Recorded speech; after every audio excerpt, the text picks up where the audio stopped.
Hello students. So I am going to explain you how to measure radius of a capillary tube. Right?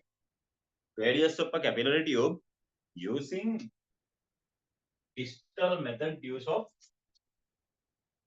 uh, traveling microscope, not by just measuring the radius. Okay. Sorry, diameter. This is okay, but not highly accurate. I will tell you the reason why. We assume that the internal surface of this one to be perfect. But reality, when you observe in microscopic level, it is not like that. So actually there are dents like this. So it just actually not a smooth cylindrical surface. So you have to get nearly some kind of like reasonable average reading for the radius. Reasonable average reading for the radius. So when you consider about the shape, it looks like a circular surface with the radius of r, and it has a length of like L. So your area is what? Area is pi r to the power 2, right?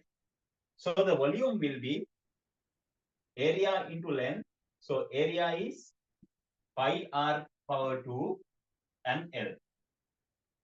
So the liquid column may have a radius of r and the density of rho.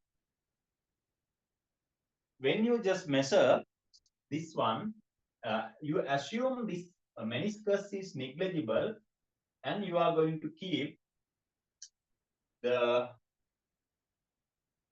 crosswire of the traveling microscope exactly on this position and mark it like reading 2, because left and right hand side inverted.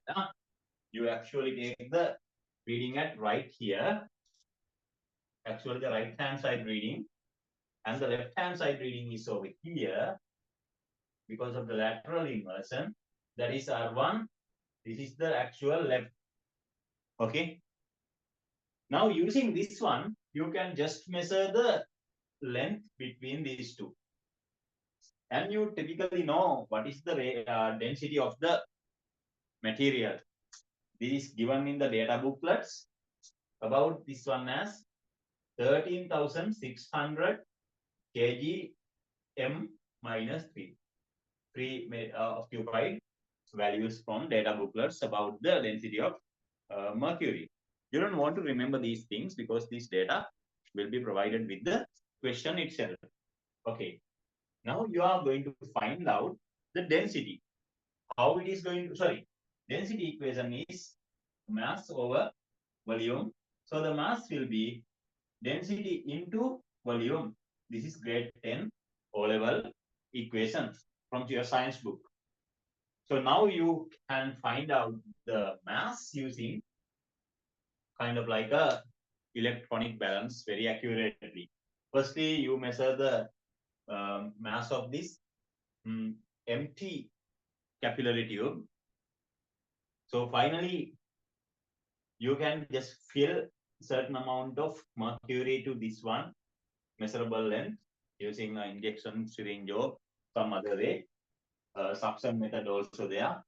I'll explain you that in the real lesson when it comes to measure the radius of this one in surface tension. You will have to wait for very long, somewhere about 2 years from here.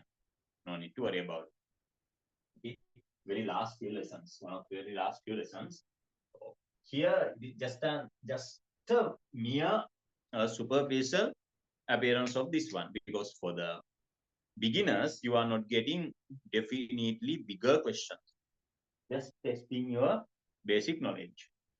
So remember how to keep your measurement using this one over there and R1, R2. You should only remember like what is the right hand side one, left hand side one. Okay, now you can just plug this equation for the volume. Now you measure the mass with firstly the empty tube, then the tube with mass. This is M1. So this whole together M2. You can find out the delta M using M2 minus M1. Then you can find out the amount of mass for there. Sometimes in the questions, most probably directly give the mass of the mercury column, reducing your weight, right? It will reduce the burn in your head by just giving you the direct measurement of the mass. Now substitute it over here. This equation will be M equals to 5 R square L times the volume, volume I found. Now it is about density rho. You just need to get the area radius. So when you're subjecting radius, it just becomes what M over pi rho L and the square root of this. You can substitute the mass to here, and the pi is like something like most probably in questions in the paper it printed like take the value of pi as 3. That is also making it really easy for you to calculate. And the density is 13,600. Certain suitable length will be given. Then the answer will automatically come out of the equation, mostly because in our tudes and other teachers' tudes, you will find some questions actually not solvable because we don't have that much of time to create all of these questions solvable. But in the A-level exam, their only purpose is to create certain paper that you to solve it without any hazard. Only they are testing your physics knowledge, not your mathematical equation solving ability in the A-level, because that one is already tested in O-level mostly.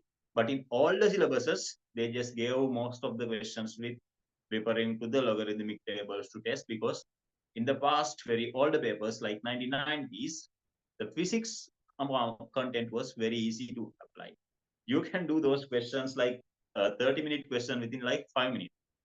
Nowadays, facilities and teaching techniques are very enhanced, so the everybody may get marks. So they don't test the mathematics, just test the high advanced physics concepts over here. So no need to worry. This is the method of finding radius.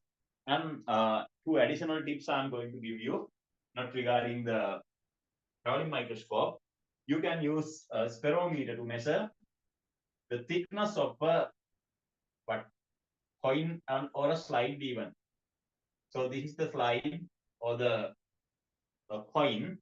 The other two legs should in contact with the glass you keep, and you just have to keep the middle screw. Now this height difference will give the thickness. In the similar manner, you can use this one to measure something like a small hole. Okay, see. Now lower the middle screw into the hole and get the downward reading. In that way, you can measure the depth of this type of small hole. These are two additional tips that I gave you in the theory class. I ran out of time while finishing that one. And also these parts, I ran out of time. Now I have completed every single theoretical parts that you may need for the completion of your the first lesson. First lesson is completely done. Now we have to accelerate to the next level, and I'm speeding up the speed as well.